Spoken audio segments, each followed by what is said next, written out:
వికసిత భారత సంకల్ప యాత్రలో భాగంగా మంథని పట్టణంలోని గాంధీ చౌక్లో నిర్వహించిన దృశ్య శ్రవణ వీక్షణ కార్యక్రమంలో కేంద్రంలోని నరేంద్ర మోడీ ప్రభుత్వంలో ప్రజా సంక్షేమ పథకాల గురించి ప్రజలకు అధికారులు వివరించారు. గ్రామీణ స్థాయిలో, పట్టణ స్థాయిలో నరేంద్ర మోడీ పరిపాలనలో ఎంతో అభివృద్ధి చెందడం జరిగిందని, గ్రామాల్లో రైతుల కోసం రైతు వేదికలు, శ్మశాన వాటికలు, గ్రామాల్లో సీసీ రోడ్లు, వీధి రోడ్లు,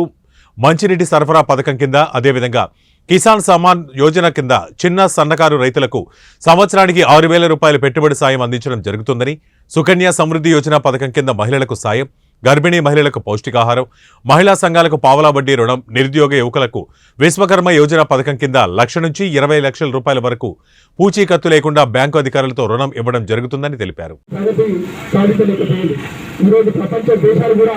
మన భారతదేశానికి మళ్ళీ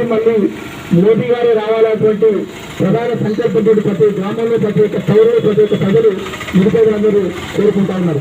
ఈరోజు గ్రామాల విషయానికి వస్తే, గ్రామాలలో ఉజ్వల యోజన స్కీమ్ కింద ప్రతి ఒక్క నిరుపేద మహిళలందరికీ గ్రామాలలో కట్టెలపై ఉండదన్నటువంటి ఉద్దేశంతో ఉజ్వల యోజన కింద ఫ్రీ గ్యాస్ కనెక్షన్లు ఎంతో మంది పొందినారు. అదేవిధంగా గ్రామాలలో వ్యక్తిగత మరుగుదొడ్లు నిర్మించి ఆ యొక్క క్లీన్ గ్రామాలుగా అభివృద్ధి చెందినారు. అదేవిధంగా మన గ్రామాలలో ఈరోజు రైతులందరూ ఆ వ్యవసాయ శాఖకు సంబంధించినటువంటి ఎటువంటి విషయాలు కూడా చర్చించుకోవడానికి గ్రామాలలో రైతు వేదికలు అనేటువంటి నిర్మించి రైతులందరూ ఒక సమన్వయంతో పనిచేసే విధంగా గ్రామాలలో ఏ విధంగా వ్యవసాయంలో ఎటువంటి పద్ధతులు అనుసరించేటువంటి విధానంతో వ్యవసాయ శాఖ అధికారులతో రైతులందరూ ఒక